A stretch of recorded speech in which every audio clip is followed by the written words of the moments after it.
Hey guys, and welcome to a new episode of the Minimal Nerd podcast, as well as a MiLLENNIAL podcast. So today we have a lot of topics to cover. We got some exciting news from a lot of companies. Of course, this is the week of CES 2021. It's a virtual CES, so that's special about this year. But we got a lot of things to cover, a lot of stories, a lot of news, and some surprising things, right?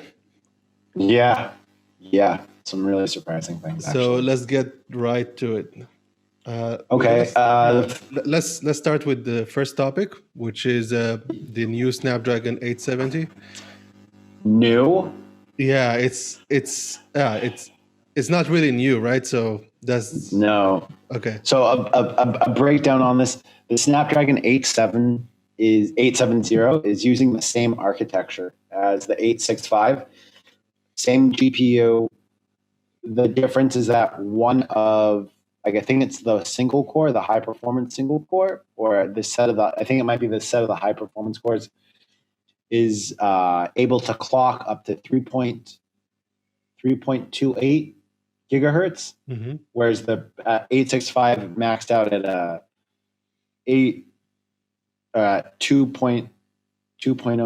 3.02. So it's a minimal difference in clock speed, but it's in architecture unchanged. Yeah, just boost the clock speed to 3.2 gigahertz, and right. that's about it, right? Well, is there any architecture change? No, architecture is the same. It's actually, I think it's a good thing. Actually, I think it's a great thing, but I also think it's something that Apple's been doing for a while. Mm-hmm. Yeah, they repackaged their like their A chip, for example, the A12 was the Z version, right, and also the X1. And the other thing Apple does is like if you're buying the newest iPhone, sure you get the newest chipset, but if you're buying the newest iPad, which comes in at a significantly cheaper price, then you usually like the new iPad I think is using the A12, right? Where the last iPad, are you talking about the iPad Air 4? Yeah. Yeah. No, not the iPad Air. The regular iPad. The budget, the $300 iPad uses the last generation Apple. Yeah. And they do that to save cost because most people don't really care about having the flagship chipset. Same with the watch. The watch is using like a modified version of the A10. Right. The Galaxy. I mean, not the Galaxy. The Watch SE has a lower clock, version of the A10, but the 6 one has a better version in a sense because improved LTE and stuff. I think the thing that is the big takeaway before we move on to the next topic is that a lot of manufacturers, when the Snapdragon 865 came out, 865 or 855, it was the chipset with 5G. They were complaining that the price point of these new chipsets was just overall driving the cost of high-end phones up.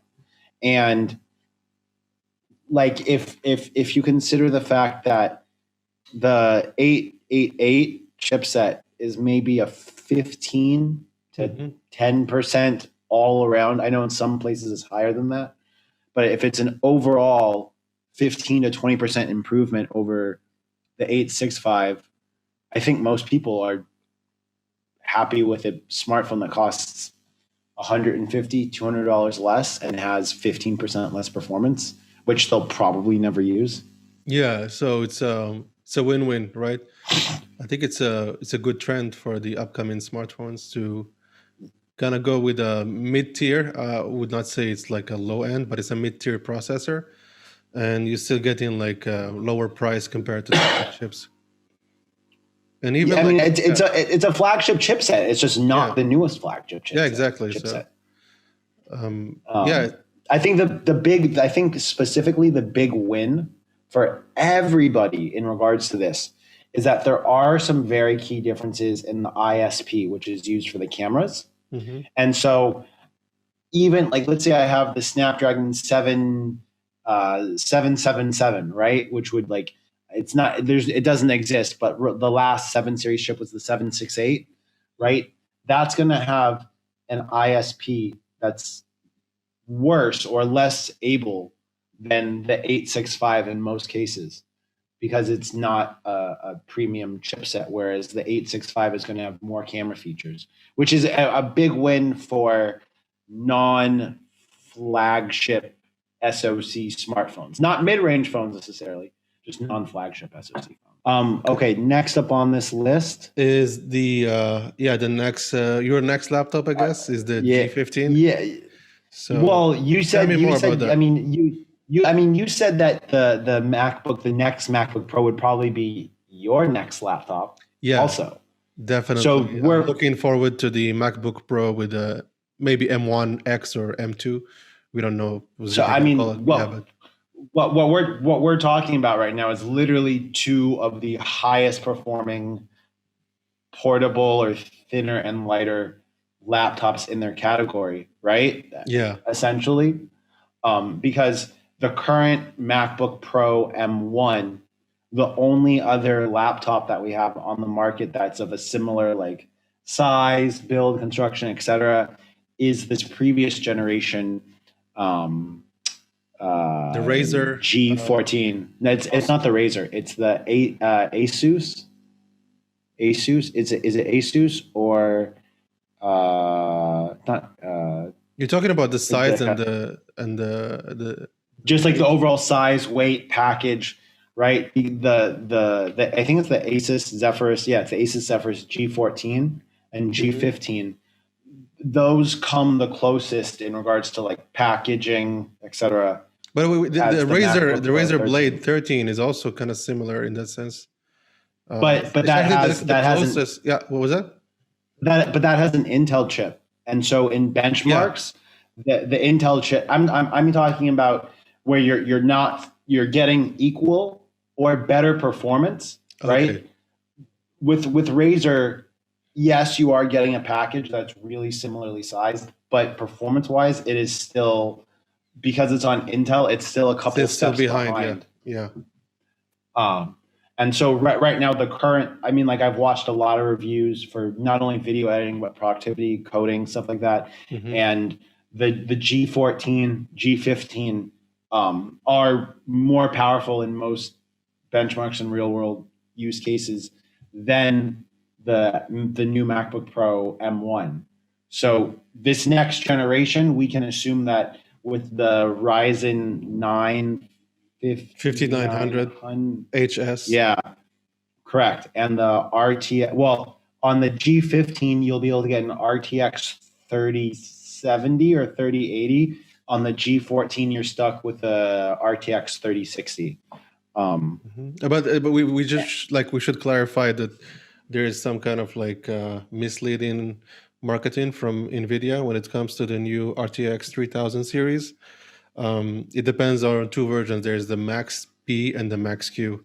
The Max P is actually the highest performing one. So just to be clear about Oh, that. So really? yeah, there is like between 10 to 20% performance difference between two versions of the same graphic card. I know that on the G15, you're going to be able to get those with the higher end cards. The G14 is going to Okay. max out at the 3060. Um, so I saw some leaks or some like accidental publishings of the price, Hmm. and we're looking at, I think starting price is going to be like 1,700 or like 1,500, something around that area. It was in euros, so I'm not quite sure what the conversion is, but it's going to have half of its RAM soldered on, and it seems like half of its RAM is going to be user upgradable. Hmm. Either way, I'm going to get the Ryzen 9 variant with 32 gigs of RAM. It'll my laptop SKU will probably come out to around $2,200, I think. Okay. Which should be right in line with what the MacBook Pro M2 or M1X. M1X, yeah, will be coming out at. Yeah, like we've seen some rumors, so we don't know yet what's the what the M1X will be, but most Hmm. most rumors kind of like go for a 12 core instead of 8 core like on the M1, and we're talking also about like a 16 core GPU. Hmm. In terms of performance, if we kind of like try to try to like extrapolate from what we know about the M1 already, so probably we're talking about two times the performance, and like the M1 is already like beating a lot of Intel CPUs, some AMD yeah, APUs. All of the Intel. Yeah, all of the Intel is being Intel. destroyed by the M1, and yeah, and I've seen just recently an article on the notebookcheck.net that Hmm. there's been a rumor, kind of like it's not clear yet. So there's a Geekbench kind of like score that shows the M1X beating the Ryzen 9 5950X, which is a desktop CPU. That's very interesting. So yeah, I can Wow. share. Yeah, Wow. I mean, like the only thing that's I'm gonna keeping me share it back now. from the only thing that's keeping me back from buying the M1X or whenever the See it here. next. Yeah, so it's a rumor. So guys, keep in mind we're not sure if this is true or not, but it seems like the M1X is beating the AMD CPU, the highest one, like the 5950X, which is quite I mean, impressive. That's a 16 core one. the the only thing keeping me back from switching to Apple is just when's the release date, Hmm. right? Like it. I would totally consider buying a MacBook Pro with the M1 chip. To be totally So honest, like you wanna go for the MacBook Pro this time, or you're not sure yet? eh, like my thing is whichever of these two computers is going to be available before like June 2021, Hmm. right? Like available here in Vietnam is going to be the computer that I get. Okay. Uh, just because at this point the laptop I have is totally doable, but right now I could sell it for around between like 900 and $1,000 here in Vietnam because it's in Hmm. really good condition. And so that, the longer I hold off on selling it, the less value it holds.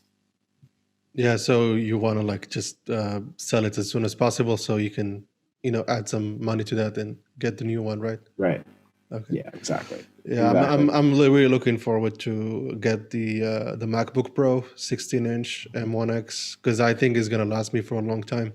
Even the M1 can last for maybe 4 or 5 years and still outperforming a lot of laptops.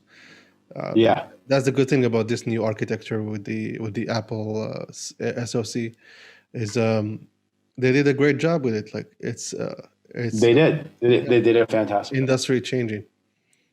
All right, It, so it it's yeah. so industry changing that Qualcomm is working on a chip right now. I don't know if you've heard that wasn't on a list of things, but Qualcomm is Yeah, I saw set that. to be working on one. Yeah, but the But problem with it is still the application OS and Windows on ARM, and the fact that Android is still like Apple or Google basically said like screw Android on tablets or computers. We're just going to go with Chrome OS. So it's still like an ecosystem problem.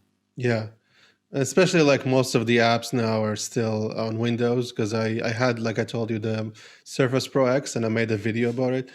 It's still like really really bad when it comes to software support. Microsoft is not Yeah. doing a great job compared to Apple. So like we have 1 year with well, it's like more than 1 year with the Surface Pro X, and Apple now with the M1 in like 3 months since they released the MacBook Air and the Mac Is Mini. destroying They it. yeah they have like maybe 10 times more in terms of the native apps that support ARM. So what's the deal there? I think Microsoft is kind of like in an, like that's what I said in my video. It's kind of like in an experimentation kind of like mood. So they released the Surface Pro X, but they're not really counting on it in a sense. But Yeah, and Apple approach is like go in full speed because they have to switch to this new architecture for all their products. So there is no way to kind of be clumsy about it. okay, cool. Let's go to the next one of the new MacBook Pros. Well, we talked about the new MacBook Pro rumors. Yeah, Let's talk since about we the just iMac talk about the rumors. M1X, so we have quite some rumors about the new MacBook Pro, the iMacs, and the Mac Pros. So this comes from Gurman. I don't know if this guy is very famous with Apple leaks. Max Gurman, yeah. Yeah, Max Gurman. So yeah, let's switch here. I'm going to show you on the screen. So they're working on. What are you? Yeah, was that? What are you most excited about in regards to the upcoming Apple releases? Is it just the new Apple chips, or is it like the hardware that's going to come packaged? I'm excited for the new redesigns of the iMacs. So the iMacs, I don't know if you're familiar with the design. It's still kind of like old. 6 years old. So from 2012, yeah, 2012. That's like 8 years old, and the bezels are really horrendous. So I'm really looking forward for something like the Pro Display XDR. You know that one, right? Yeah. So something with the same design, but it's actually an iMac, and that would be a great, addition. I would definitely buy it, just because something that Apple does really well compared to other manufacturers, they have great displays. So if you want to build your own desktop, the same I have here, you're always going to struggle to find the best quality monitor for color correction and color accurate work. But Apple offers you kind of like both, like the best display and then the best available software and hardware. Yeah, in one package. If not the best display, a display that is. If you wanted to buy that outside of the Apple ecosystem, it's a display that would cost you a considerable amount of money. Yeah, actually, I was looking into that before building my Hackintosh. I was trying to buy some, the iMac, and you can find some displays that actually have the same specs as the iMac display, but it's gonna be way more expensive than buying the iMac. So right. That's kind of the trick here, but. I believe, I believe Apple has this advantage. So they, even on the MacBook. So if you have the MacBook Air, the MacBook Pro, the iMacs, all of them kind of have the similar specs. So we're talking about the P3 coverage. We're talking about decent RGB, brightness. sRGB. Yeah. So all of this thing is working across devices, the iPhone, the iPad. So whatever you're looking at across Apple devices, you're not gonna see something weird. So if you're looking at a picture with some colors like red and some purple, those colors will stay the same across multiple devices. I had this issue before, like when when you switch between different monitors, different devices. Yeah, like the images kind of look, wow, wait a second, that's not red, that's more like a purple thing. So yeah, that's the good thing about Apple devices. So let's get to the actual rumors, okay? So one second, I just want to find the right tweet. So Max Gurman, it's supposed to be that's using mini LED, right? Yeah, so there's a lot of things to cover here. So first, there is the MacBook Pro. So they're gonna get rid. I want to know what you think about that. So they're gonna get rid of the Touch Bar. Are you familiar with the Touch Bar? Yeah. So that's the rumor. I think Touch Bar. Leave it. I don't really know many people that love the Touch Bar. I like tactile feedback. Okay. I have a mechanical keyboard. I tried to kind of like the Touch Bar, but it's actually very gimmicky, so I don't really like it.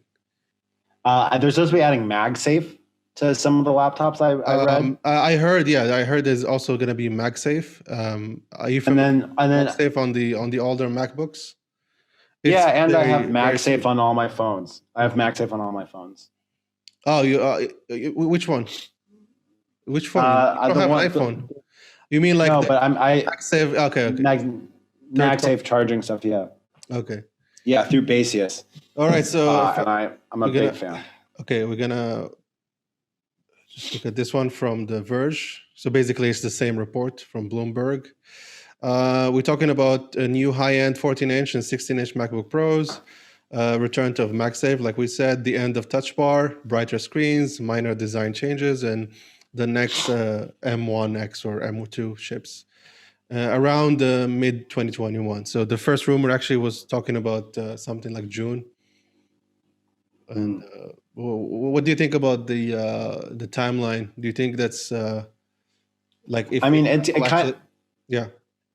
it falls in line with what their timeline usually is on these products. Mm-hmm. I think more importantly than not is it lets Apple see what AMD competitors are able to produce in regards to like power per watt. Because like on a laptop, that's really the most important thing is like how powerful per the amount of power draw, right? Um, and so for them to release it in middle of summer, it gives them time to see what else is on the market. Not that Apple would ever say that they care about their competitors, Yeah. but for a lot of creators, right? Price is really important, and we want to get the most bang for our buck. Yeah, that's true, and I think they might. I have a feeling they might put the same chip on the MacBook Pro as well as the iMac. I'm not talking about the iMac Pro. I agree. I agree. I agree. So let's say Okay. it's the M1X, so it's going to be the same one, and I'm really excited to get my hands on the next Apple, especially the redesign. Right. That's what I'm looking forward to, because the thing that kind of kept me from buying a MacBook in the last 2 years was the design. I really like the XPX design, the infinity display, Yeah. and the bezels are kind of still not that sexy on the MacBook. But if they can do a new design with slimmer bezels, I'm all game. So Cool. Let's talk about the 1440p 165 hertz. Yeah, the higher refresh rate Laptops. 1440p laptop trend of Yeah. 2021. So this is exciting. We talk about this privately, that we've been looking forward to this for a long time, right? So Yeah. getting like a 1440p on laptops was really, really hard to get. And I mean, you either get like 1080p or 4K. So 1080p is going to be great for gaming, of course, for higher refresh rate.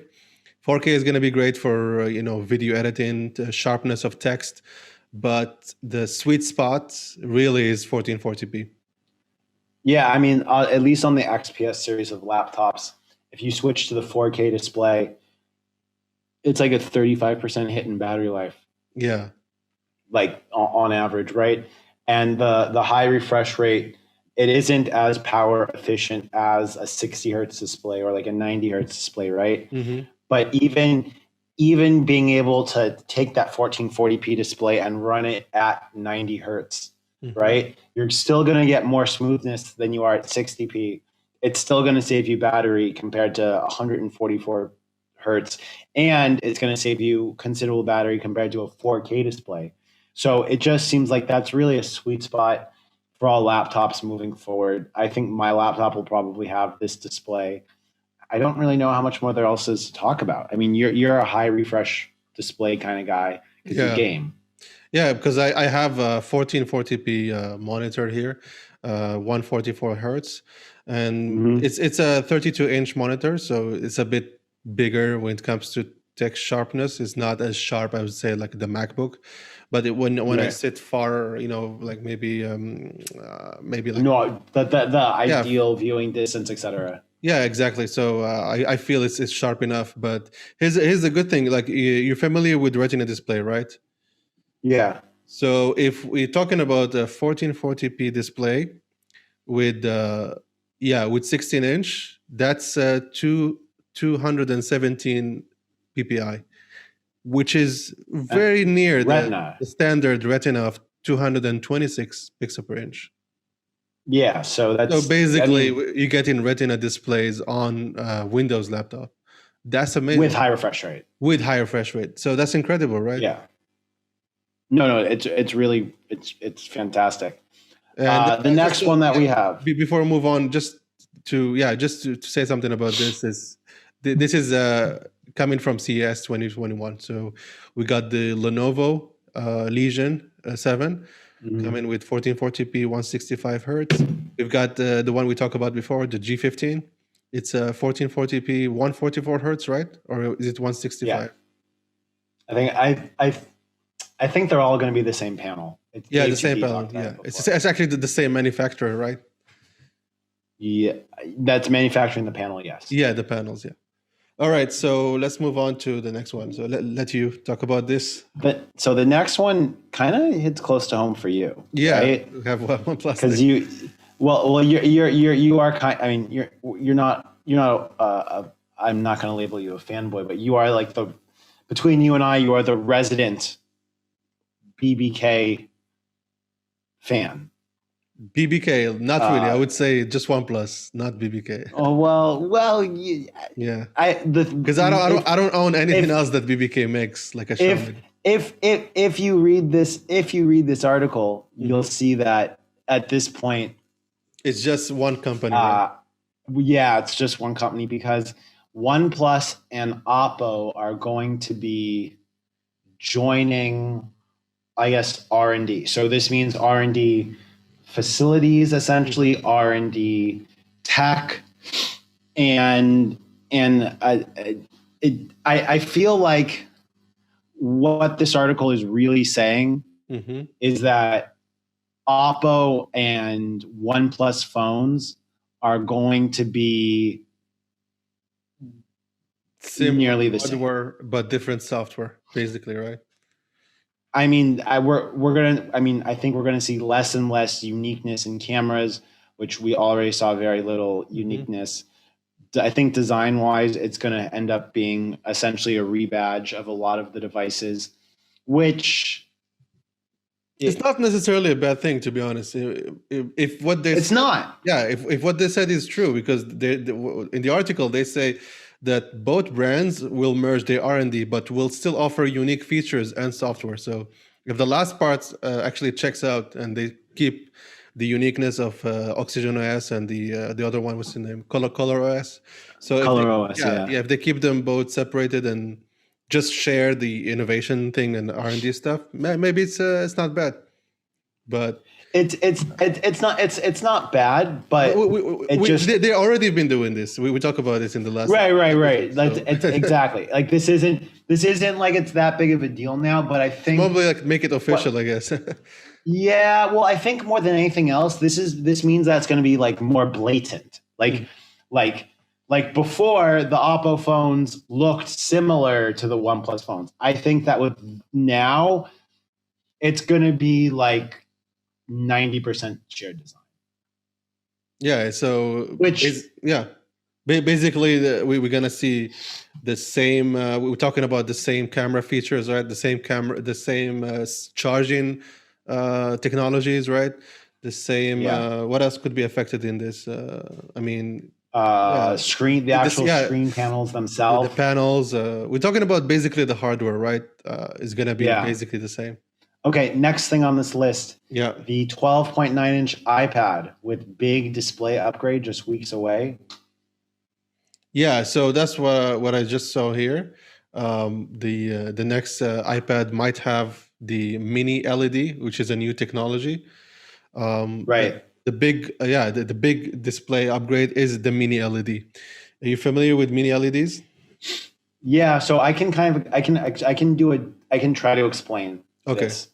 And you're probably going to be maybe a little bit more familiar with it. So if I'm incorrect, go ahead first, and so with OLED, you are illuminating each pixel individually, right? Yeah. So you have one pixel, one black light. That means that when something is black, there's no light behind it. Mini LED is going to be LCD technology. So it's going to offer all of the benefits of LCD, which is generally faster refresh rate, right? Higher brightness. Higher brightness. Also, in general, we have better color accuracy on LCD compared to OLED. But it's going to have, let's say you have 50 backlights for a phone screen that's an LCD display. With this new mini LED technology, we're going to have, instead of 50 LEDs, we might have 150. So when something is black, Mm-hmm. It's the illumination behind the LCD display will actually be off. So it can get you closer To to the OLED. benefits of OLED Yeah. without the color shift, still being brighter, uh, and potentially more color accurate. So it's really That's why seems we call it the local dimming. more local dimming Yeah, zones is the term exactly. that Yeah, they the local dimming zones. um do you think that there's a specific reason that Apple isn't going AMOLED yet on the iPad? Probably because of burn-in. Like on smartphones, we already have OLED on the iPhone, right? Since like the iPhone 10, so it's like 3 years now. And the display technology on smartphones when it comes to OLED is usually very different from tablets, laptops, and then we go higher to Mhm. TVs and stuff. The tricky part is actually the mid ground, so the iPad or the tablet and also the laptops.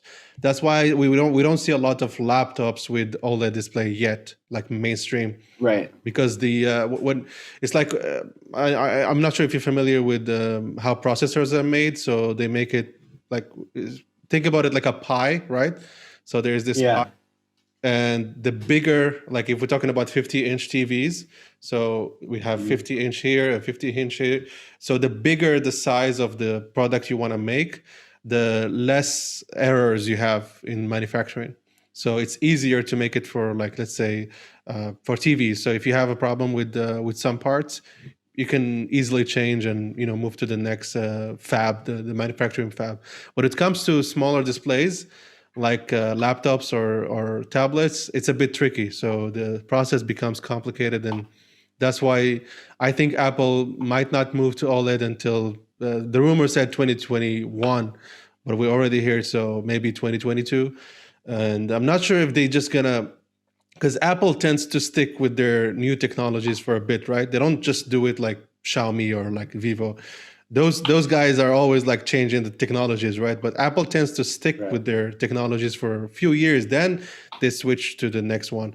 So I think mini LED will stick for a while until maybe 2025, like maybe 5 years from now, 2026. Then we can see the OLED on the MacBooks as well as the iPad. Um, Cool. I'm not sure if they're gonna actually go with OLED this year, but the rumor said mini LED is definitely coming. So we're talking about high contrast ratio. Just to wrap up, high brightness, deeper blacks, power efficient. The big problem with OLED is burn in. You know that, right? So Yeah. if you have a picture that's kind of static on the display, there's a chance it's going to be burned in the display because of using Right. organic Right. materials. And yeah, so also it won't degrade over time like OLED. So that's one of the big advantages. So you kind of like Right. getting the best of both worlds, the best of LCD and the best of OLED. Right. Yeah. So yeah, let's Okay. move on. That's interesting. So the next one, this kind of ties into an ongoing theme that we have here, which is talking about non-Snapdragon SoCs, because it has been essentially confirmed that Xiaomi is going to launch one of their Redmi K40 variants Hmm. with the new Dimensity 1200 MediaTek chipset. Now, this Hmm. MediaTek chipset, um, well, it's not confirmed that's going to be the K40, but it's going to be a gaming oriented phone. Is going to be coming with the Dimensity 1200. For anyone that's unaware, Dimensity 1200 is a 5G chipset built on the 6 nanometer process.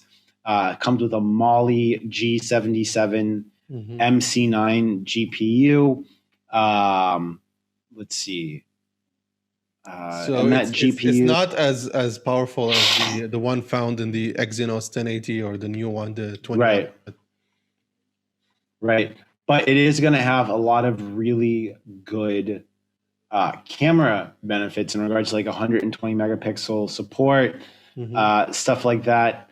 The thing that to me is really the part that matters, at least, is that if we keep on moving towards this future of phone manufacturers not including a charger in the box, right? the more important being compatible with the Qualcomm Quick Charge standard is going to be for Qualcomm Quick Charge 5.0 and devices that have two cells. The reason that this is important is that you could get a charger like this. This is the RAV Power 65 watt 2-port GAN charger. And for people that want the best possible charging speed on a Quick Charge 5 device, you're going to get 65 watts, up to 65 watts from this charger split into two streams for a 2-cell battery. If we're using MediaTek chipsets, I just see there being a lot, like the more non-Qualcomm chipsets we see, I think that's great. But the more fragmented these quick charge standards are going to become, right? It's already fragmented, right? So it's going to even get worse. Well, so that's what Qualcomm is really hoping with the Quick Charge 5 standard, because then you could use a MacBook Pro 90-watt USB-C charger to charge your new Xiaomi device at a really maximum 55-watt rate, right? But if we have the Exynos chipset, we have the Google would probably adopt the power delivery standard, whatever they do, but it's unlikely that we're going to see this ultra fast dual cell split charging technology. We're definitely not going to see it with the Exynos chipsets. We probably won't be seeing it with the MediaTek chipsets. And so there's a bit of a disadvantage with the dual cell charging, which is the battery life. Like, I mean the longevity of the battery cell. Not really. The area that is the downside is that because Qualcomm is doing it on the chip side, not the charger side. Okay. For prolonged periods of time, you're going to create more heat. The thing is that if I'm charging a phone at 55 watts, a 7 or 8 minute charge is going to take my battery from like 20% to like 65 or 70% in under 10 minutes. So you're not, it's less advantageous because you're generating more heat, but at the same time, it's slightly less relevant since you're charging it for ultimately a fraction of the time, right? For me to charge my Mi 10 at 30 watts takes about an hour, a little bit under an hour, and the phone is pretty warm throughout that entire process. So the phone is warm for 45 minutes, let's say 50 minutes. Here, the phone is warm for 8 minutes, 10 minutes. Okay. So yeah, like, do we know anything, by the way, about the 5G chip? Is it in the SoC or is it a separate chip? Because all the Qualcomm chips now, it's all integrated now. They're going to be integrated, right? So I think this is fully integrated. Fully integrated. So same as the Qualcomm one, right? Yeah. It's just interesting to see the competition in the SoC market. Next up, you had Android 12. Yeah, so Android 12 set to have a revamping with the split screen. So something they call app pairs. And we're going to talk also about how this can impact the foldable devices that we saw recently, like the Galaxy Z Fold. Have you seen that one, right? Yeah. I mean, this is a feature. App pairs is a feature that Samsung has added into their One UI. Yeah, they already have it. Yeah, because Android did not have it by default, so they had to. Samsung always kind of try to add features that Android lacks, and this basically means that you can pair two apps for the same app actually, but two windows or two different apps as a task. So one. Right, as one. Basically, task. Like you can pair Chrome and Maps, like you see here in this example. And every time you want to launch this app pair, both Chrome and Maps will launch as a split screen experience. So yeah, For me, the only commentary that I really have with this yeah, is when we talk about OEMs updating devices. Um, an example would be MIUI 12.5, which I've been using for a while. We see OEMs adding in features into their Android skin, and then we see Google adopting that feature widespread in an upcoming version of Android. like And like the recording of the screen, right? That's what yeah, so we use. it stuff like this is just continuously making Android updates less important Or exciting, right? because yeah, well, I mean, and even with Xiaomi with the updates that they have to MIUI, like something gets previewed and then Xiaomi says we'll add that into our next version of MIUI, and then you get the new version of Android, and it's like I've I've had this feature for 3 months. And sometimes can create a problem of having duplicate features or Yeah. duplicate apps for the same task. That's one of the big problems with Okay. Android. Yeah. Just Okay. want Let's to move before we on. move on this. Just want to talk Mhm. about the future of foldables on Android. What do you think about that? Like, of course, we're talking about the Galaxy Z Fold. We're talking about the Z Right. Flip. So foldables are definitely the future. We even have rumors about the iPhone. The next iPhone will be a foldable iPhone. I mean, the next big announcement, maybe a few years from now. But they are working on it. So, what do you think about foldables and Android? Is it gonna work, or is it gonna always be this kind of gimmicky thing that it's cool to look at, but it's never gonna be mainstream? So I did a video specifically on this Hmm. like a month or two ago, and on my channel I'll link that video up here. But essentially, I see foldables and Android at this collision course because Google has already made it really clear that the Google operating system of choice on larger screens is going to be Chrome Chrome OS, OS, yeah, right? Because they like Google has essentially abandoned tablets. yeah, exactly. Okay. And so I understand that we keep on pushing for these larger screens in foldable form factor. I just see these larger foldable form factors relying so heavily on their Android skin Hmm. because Google is set to say no, no, you want the large form factor, you should be using Chrome OS. And so for them to shift Android back to having more of these large screen features almost goes against what they had originally set out. So it's gonna be the same problem, right? Of not a very good Ecosystem. experience on foldables. I think it could be a good experience, but Well, the other thing is there's also app developers. Like, of the course. developers, they have to kind of adopt this new kind of layout or screen sizes and different things, and even the Instagram on the Galaxy Fold still a mess after many months. Yeah. Just Well, right. Instagram is a big app, And yeah. that's and like it we just keep on coming back to the fact that Google's idea of your large screen user experience should be Chrome OS. And we need to see we would need to see Google make another Android tablet, make another large screen form factor Android device, even just to prove the efficacy of the form factor. Otherwise, I mean, dude, this my Xiaomi Mi 10 screen is like 15%, maybe 20% smaller than my tablet screen. Hmm. So we're really splitting hairs here. And I see the way Apple does it and it's just so much better. Of course.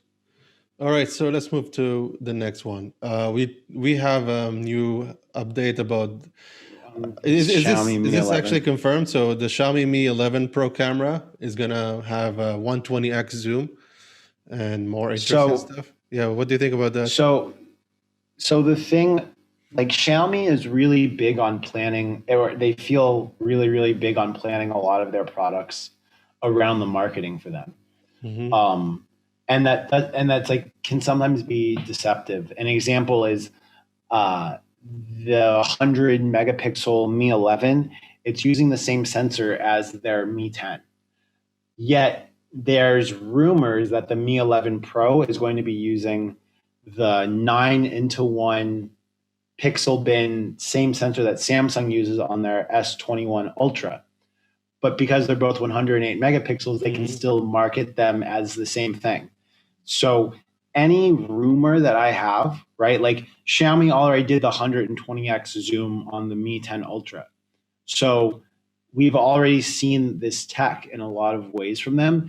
And to me, it just kind of broadcasts like, hey, we are designing this product around the way we can market it. So do you think Yeah. my question for you is, do you think that the Mi 11 Pro will have a better camera so they can redeem your disappointment, or kind of like, do you think that's what's going to happen? I think that there's going to be like a Mi 10 Pro and a Mi 10 Ultra, or a Mi 11 The Mi Ultra, I should 11, say. And okay. I think that the Ultra series is going to, just like the Mi 10 Ultra, the 11 Ultra is going to be where we see the biggest advancement. At the same time, the Xiaomi Mi Note 11 Pro is probably going to have the Xiaomi Mi 10 Pro camera for $250 less. Okay.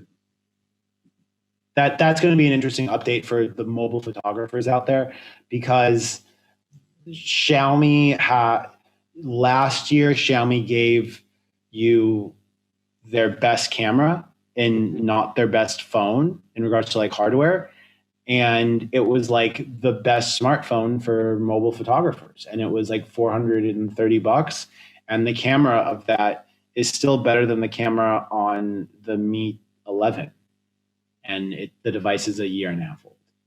Okay. So let's move on to the next one. Galaxy S21. So this is the year of the Galaxy S21. Have you seen the What do you keynote? think of it first? I've watched a bunch of the I'm really features. digging the design. So when it comes to the design, especially the purple one with the gold, like the kind of like pinky gold finish of the camera, I I like really it. It like the looks design. good. Yeah, it looks very sexy, and yeah, in terms of design, I really like it. But I'm not a fan of flat displays. Some people like it, like you. I like the flat display. I love round displays. That's why I got the OnePlus 8 Pro, but I can understand why people like it. So yeah, we have a flat display. The weird thing this year is that we have a downgrade, not an upgrade, when it comes to the resolution of the display. Well, So it's sort 1080p, of a down. yeah, It's sort of a downgrade. yeah, it's just a number, right? But No, well, it's sort of a downgrade. But if you had a high refresh rate display last year mhm. on your S20, then it was a 1080p display, because of that, though they didn't allow you to have the high resolution, high frame rate. Yeah, I mean, to be honest with you, like even my OnePlus here, I'm still running it at 1080p because I want to Mhm. get extra battery. And honestly, I don't see much difference between like 1080 and 1440p. You're And not going to. yeah, you're not going to, especially on this size. So why not get extra battery for that? But I still love the fact that I have it there, but I never use it. So it's just kind of the weird things. The thing that I think is more interesting is that the screen of the S21 and S21 Plus are 40 hertz to 120 hertz, but the screen of the that's the S20 variable Ultra, refresh rate. Yeah. right? But the screen of the S20 Ultra is 10 to 120. Wow. So So they're that's different even panels. wider range, right? Yeah, Yeah. So what do you and think about this new release?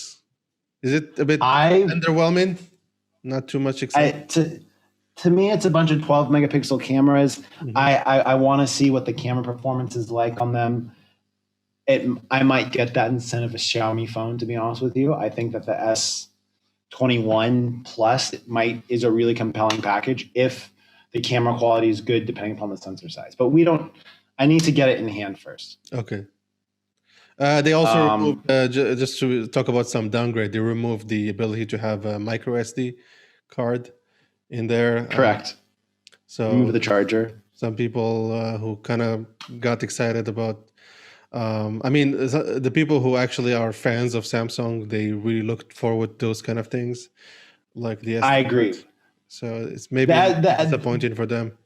Yeah, was it? Well, so another thing, I got to run here really soon, but the Yeah. next thing regarding that is because Samsung launches an Exynos and a Snapdragon variant, Hmm. they are not adopting the Quick Charge 5 standard because they have their own 25 and 45 watt chargers, which they're not including in the box, which means that the majority of people getting one of these devices, if you have your old device, the maximum that it would probably charge at is 18 watts with whatever charger you have Hmm. laying around, that's like 4-year-old Qualcomm Quick Charge 3.0 tech at this point, which it's not that big of a deal. And surprisingly, a lot of people don't care about charging speed. Yeah. And the other thing Okay. before we move on is the Galaxy S20 Ultra will also support the S Pen. So they're doing this whole ecosystem now about the S Pen. There's S Pen, S Pen Pro. I'm not Mhm. really. I mean, I'm a fan of the Note line, but I'm not sure if the Note will be as high end as it used to be. The Note was always kind of like the flagship, but now the Ultra seems to be kind of like the other flagship, because the S Pen was made the Note different, right? What made the Note Mhm. special. But now they kind of put it on the Ultra. So what's the Note gonna be like? And yes, it's a bit messy when it comes to Samsung lineup now. I agree. All right. The Yeah, last one. Okay. Last thing that I just like, this is just kind of me wanting to rant for a few seconds on this, but I read some of the dumbest comments on a video I did about the Xiaomi ban, Mhm. and the fact of the matter is that people are trying to say that the U.S. is doing this because they're afraid of competition. The reality of this is that this just has a lot to do with U.S. investment into companies that are an extension of the Chinese Communist Party. I don't think. I mean, do you think this has anything to do with the U.S. government being afraid of Xiaomi as competition for Apple or Samsung? No, I don't think so. Why would they feel that they can interfere in that sense? Like, what's the benefit for them, right?